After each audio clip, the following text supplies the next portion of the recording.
안녕하세요, 여러분. 오늘은 전 세계의 경제와 무역 질서에 큰 영향을 미칠 트럼프 대통령의 새로운 관세 정책에 대해 이야기해 보려고 합니다. 여러분, 혹시 상호 관세라는 말을 들어보신 적 있으신가요? 자, 이번 정책은 단순한 관세 부과를 넘어 미국이 전 세계와의 무역 관계를 재편하려는 강력한 의지를 담고 있습니다.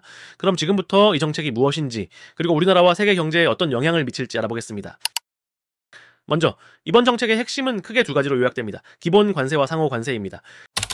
미국은 앞으로 모든 국가에서 수입되는 상품에 대해 10%의 기본 관세를 부과하기로 했습니다. 이 기본 관세는 예외 없이 모든 국가와 상품에 적용되며 2025년 4월 5일부터 시행됩니다. 트럼프 대통령은 이를 통해 미국 내 제조업을 보호하고 무역 적자를 줄이겠다는 목표를 내세웠습니다. 상호 관세란 특정 국가가 미국 제품에 높은 관세를 부과하거나 비관세 장벽을 설치할 경우 해당 국가에 맞춤형으로 더 높은 관세를 부과하는 제도입니다. 예를 들어 한국은 이번에 25% 상호 관세가 적용되었습니다. 이는 일본이나 유럽연합보다 높은 수준입니다. 중국은 기존 관세와 합쳐 총 54%의 관세가 부과되었으며 베트남, 태국, 캄보디아 등 다른 아시아 국가들도 높은 상호 관세 대상이 되었습니다. 이번 정책은 특히 자동차와 철강 같은 주요 산업에 큰 영향을 미칠 것으로 보입니다. 모든 수입 자동차에는 즉시 25%의 관세가 부과됩니다. 이는 한국 자동차 제조업체들에게 큰 부담이 될 수 있으며 미국 내 판매 가격 상승으로 이어질 가능성이 큽니다.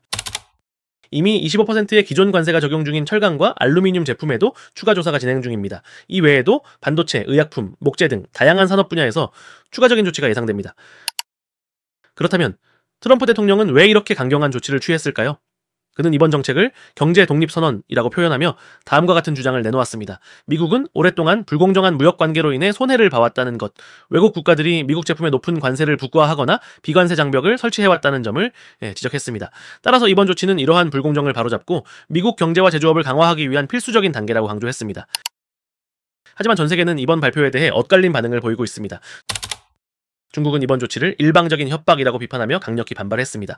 동시에 보복 조치를 예고하며 미중 간 무역 갈등이 더욱 심화될 가능성이 높아졌습니다.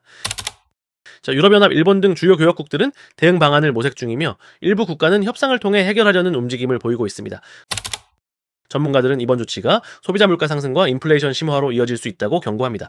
또한 글로벌 공급망 혼란이 가중될 가능성도 배제할 수 없습니다.